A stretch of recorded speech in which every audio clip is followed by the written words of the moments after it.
அஸ்ஸலாமு அலைக்கும் ரஹமத்துல்லாஹி பரக்காத்து. என்னுடைய ரெசிபி இன்றைக்கு கருவாடு கத்திரிக்காய் கிழங்கு இது 3 வச்சு குழம்பு, கருவாட்டு குழம்பு நான் இப்போ செய்ய போகிறேன். மாஷா அல்லாஹ், சாப்பிட்டு பாருங்கள், நல்லா சூப்பராக ருசியாக செமையாக இருக்கும். வெங்காயம் நம்ம வெட்டும்போது எப்போவுமே வெங்காயத்தை நடுவில் இருக்கிற அந்த முளைச்சி வர இடத்த நம்ம வெட்டிடணும்.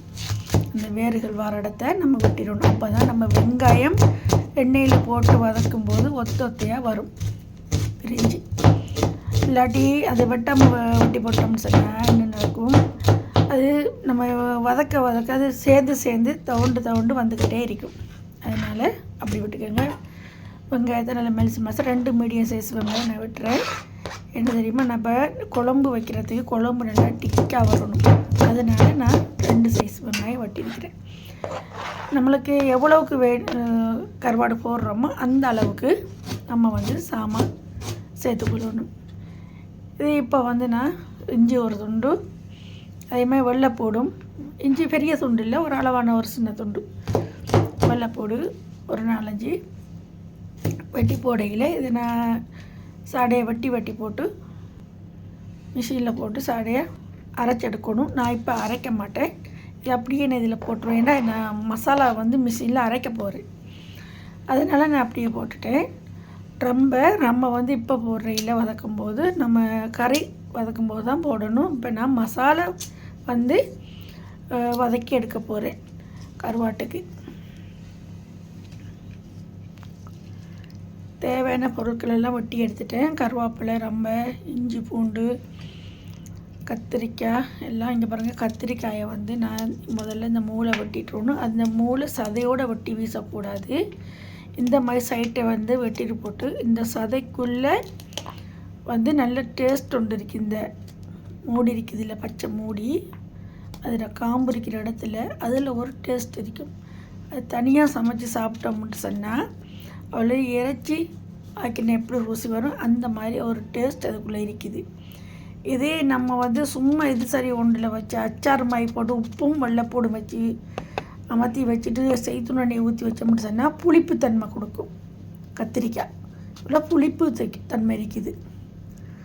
இப்போ நான் அந்த கத்திரிக்காய் இப்போ பொழந்து எடுத்துகிட்டு, இது கொஞ்சம் பெரிய கத்திரிக்காய், இல்லாட்டி 4க்கு தான் பொழக்கணும். நான் இதை இப்போ 6ஆக பொழந்திருக்கிறேன். என்ன தெரியுமா, இது பெருசாக இருக்குது கத்திரிக்காய். மசாலா எல்லாம் உள்ளுக்குள்ளே வைக்கிறதுனால நான் 6 துண்டாக வெட்டியிருக்கிறேன். எல்லா கத்திரிக்காயும் இதே மாதிரி வெட்டி எடுத்துடணும். தக்காளிக்காய் வெட்டும் போதும் இந்த காம்பு முளைச்சி காம்பு வர இடத்துல அதை வெட்டி விட்டுருணும். அதில் ஒன்றுமில்லை போட்டாக்கினாலும் கூட ஒன்றுமில்லை, அதை வெட்டி விட்டால் நம்மளுக்கு நல்லது. ஒரு கிருமிகள் இருக்கிறதுக்கான சான்ஸ் எல்லாம் நிறைய இருக்குது.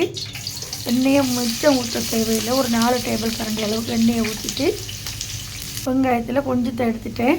கொஞ்சத்தை தான் இதில் வதக்குறேன். வெங்காயம் ஒரு அளவுக்கு வதங்கி வந்துடணும். 100% வதங்கி வந்துட்டு பிறகு அதில் நம்ம வெட்டி வைக்கிற பச்சை மிளகாய், இஞ்சி, பூண்டு, கருவேப்பிலை இது 3ஐயும் போட்டுடணும். அதிலேயே மசாலாவையும் போட்டுடணும். 1 டேபிள் கரண்டி மல்லித்தூளும், அதில் 1/2 டேபிள் கரண்டி மிளகாத்தூளும் நான் போட்டுக்கிறேன். ஏன்னா காரத்துக்கு ஏற்ற மாதிரி உங்களுக்கு எவ்வளோ வேணுமோ அவ்வளோ போட்டுக்கலாம். நான் ஏன் 1/2 கரண்டி போட்டேன்னு சொன்னால், பச்சை மிளகாய் போட்டிருக்கீங்களா, அதனால் காரமாக இருக்கும். இன்னும் நிறைய போட்டோம்னு சொன்னால், எண்ணெயில் போடும்போது இந்த சாமான்லாம் போடக்கூடாது. ஏதாவது மிளகு, மஞ்சத்தூள், நச்சுரகம், பெருஞ்சீரகம் எல்லாம் நம்ம எண்ணெயில் போடக்கூடாது. மல்லித்தூளையும் கொத்தமல்லி தூளையும் தான் அதில் போடணும். ஏன்னு தெரியுமா, அது பச்சை வாசனை போகணும். நம்ம சும்மா அடித்து வைக்கிறதுனால வறுத்தடிக்கிற தூள்னு சொன்னால் எண்ணெயில் போட தேவையில்லை, சும்மா கல்லில் போட்டே வதக்கி எடுத்துடலாம். இப்போ கொஞ்சோண்டு தண்ணியை ஊற்றி நல்ல கிரேவி பச்சை வாசனை போக வரைக்கும் நல்லா வதக்கி எடுக்கணும்.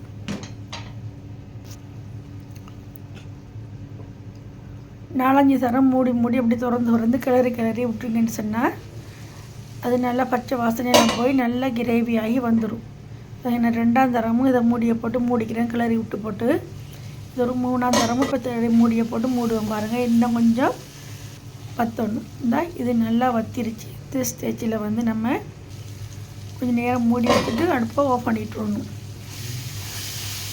இது போதும். இருப்பாங்கிறங்க அடி பிடிச்சிருச்சு, தண்ணி தன்மையெல்லாம் போயிடுச்சு. அதே போல் மிக்ஸி சேரில் போட்டு நல்லா மிக்ஸ் பண்ணி அடித்து எடுக்கணும். இதில் வந்து இப்போ சட்டியில் ஒட்டிகிட்டு இருக்கு தானே, கொஞ்சம் தண்ணியை ஊற்றி கழுவி எடுத்து அந்த தண்ணியையும் இதில் ஊற்றி நல்லா பிரட்டிட்டு போட்டு அரைக்கணும். எந்த மிக்ஸி வந்து நம்ம இப்படியே சும்மா தூக்கி வச்சு அரைச்சா மேலுக்கு தெறிக்கிறதுக்கு வாய்ப்பு இருக்குது. அதனால் கொஞ்சம் கிளறி விட்டு போட்டு நம்ம அரைச்செடுக்கணும்.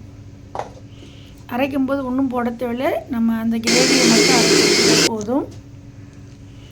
அந்த இந்த அரைச்செடுத்து இந்த கிரேவியில் ஒரு 2 டேபிள் கரண்டி 1 டேபிள் கரண்டி எடுத்து அதில் கொஞ்சம் உப்பு கணக்காக போட்டுக்கொள்ளுங்க. உப்பு கூடுதலாக போட்டாலும் கத்திரிக்காய்க்குள்ளே வைக்கும்போது கசக்கும். கத்திரிக்காய்க்குள்ளே எல்லா இடமும் நல்லா தேய்ச்சி விடுங்க உள்ளே. ஏற்கனவே கத்திரிக்காய் உப்பு தண்ணியில் போட்டு வச்சு தான் எடுத்துருக்கிறேன். இருந்தாலும் இந்த மசாலாவில் வைக்கிற உப்பு தான் அதுக்கு சரியாக சென்று பிடிக்கும்.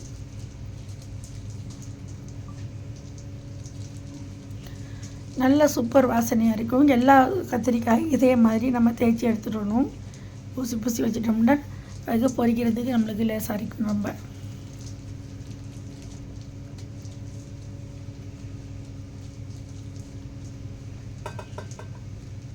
மசாலாவை பிரட்டி அதை ஒரு பக்கம் நம்ம வச்சிடணும்.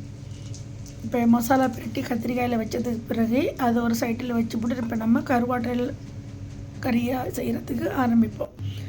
சரியா? இப்போ வந்து இது கருவாடு, நான் 1/2 கிலோ கருவாடு மட்டும் எடுத்துருக்கிறேன். கத்திரிக்காய் இன்னும் கூட போடலாம், ஆனால் எங்களுக்கு இதுதான் கணக்கானது. நீ நிறைய கத்திரிக்காய் போட்டு ஆக்குறேன்டாலும் கூட இன்னொரு 1/2 கிலோ கத்திரிக்காய் கூட போட்டு ஆக்கலாம். கருவாட்டை தீயை நல்லா கூட்டி வச்சு தான் பொரிக்கணும், குறைச்சி வச்சு பொரிக்கக்கூடாது. ஏன்னா இது வந்து கறியில் போடுறதுக்காக நம்ம வாசனைக்காக பொரிக்கிறது தான் இந்த கருவாடு. அதில் கலர் நல்லா சேஞ்ச் பண்ணி கொடுக்கும். அதில் வந்து நான் மிளகுத்தூளும் மஞ்சள் தூளும் போட்டு பிரட்டிக்கிறேன்.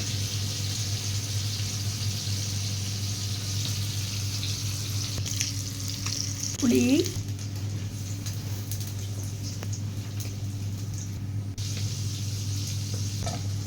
கிழங்கை வந்து 4 துண்டாக வட்டிக்கிறேன். ஒரு அளவான சைஸ் கிழங்கு தான், ஸ்மால் சைஸ் கிழங்கு 4 துண்டாக வட்டிக்கிறேன். அதையும் பொரிச்சு எடுத்துக்கிறேன். எல்லாத்தையும் தீயை கூட்டி வச்சியே பொரிச்சு எடுத்துடணும். இப்போ கறி ஆக்கிறதுக்கு மசாலா ரெடி பண்ணுவோம். எண்ணெய் ஊற்றிட்டுக்கிறேன். எனக்கு இந்த எண்ணெய் எவ்வளோ ஊற்றினா எவ்வளோ லிமிட் வரணும்னு எனக்கு தெரியும். இதில் வந்து ஒரு 6 டேபிள் ஸ்பூன் மட்டுக்கு நான் எண்ணெய் ஊற்றிருக்கிறேன். அது எல்லாத்தையும் பொரிச்சது கத்திரிக்காய் பொரிக்கிறேன். கத்திரிக்காய் பொரிச்சது பிறகு இந்த எண்ணெயை நம்மளுக்கு திரும்ப யூஸ் பண்ண முடியாது. உளுவரிசி, வெந்தயம் போட்டுக்கிறேன். வெந்தயமும் நல்லா ப்ரௌன் கலருக்கு வரதுக்கு நம்ம பொரிக்கணும். அந்த வெந்தயத்தில் வாசனை கருவாட்டு ஒரு வாசனையாக வரும். இதில் இன்னும் கூட தண்ணி கலந்து ஊற்றணும். நான் ஊற்றிருக்கிறேன். தண்ணி ஊற்றணும் உங்கள்கிட்ட காட்டையில். கிரேவி எவ்வளோவுக்கு நம்மளுக்கு கறி வேணுமோ அந்த அளவுக்கு தண்ணி ஊற்றி நம்ம இதை கலக்கி விட்டுறணும். ஏன்னா கிழங்கு நம்ம பொரிச்செடுத்ததுனால அவ்வளோ நம்மளுக்கு தேவையில்லை. முதல்ல வந்து நம்ம கருவாட்டை போட்டு நல்லா கொதிக்க வைக்கணும்.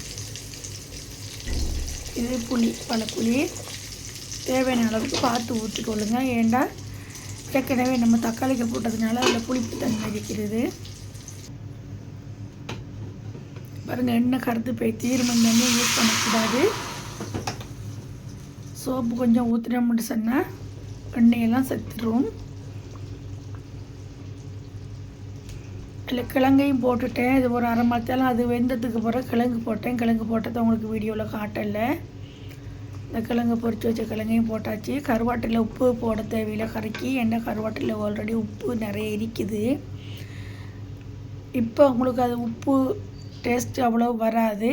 இந்த கறியை கொஞ்சம் நேரத்தோடு சமைச்சி வச்சுட்டோம்னு சொன்னால் அந்த கறி லேட்டாக உப்பு எல்லாம் கசிஞ்சு வந்துடும். அதுக்கப்புறம் உப்பு கணக்காகவே இருக்கும். ஒரு 2 நாள் ஆகினாலும் இந்த கறி வச்சு நம்ம சாப்பிடலாம். உப்பு கூடவே கூடாது. ஏன்னா நம்ம உப்பு போடாமே ஆக்கி வச்சிடணும் கறியை.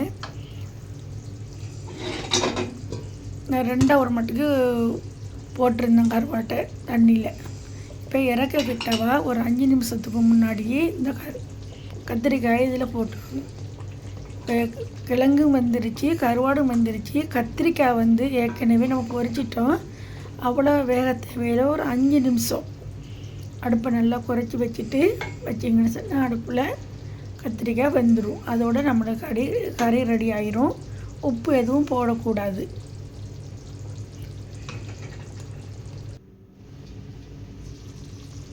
இங்கே 5 நிமிஷம் கழித்து வந்து பார்த்தா கறியெல்லாம் நல்லா வற்றி டிக் ஆகிருச்சு.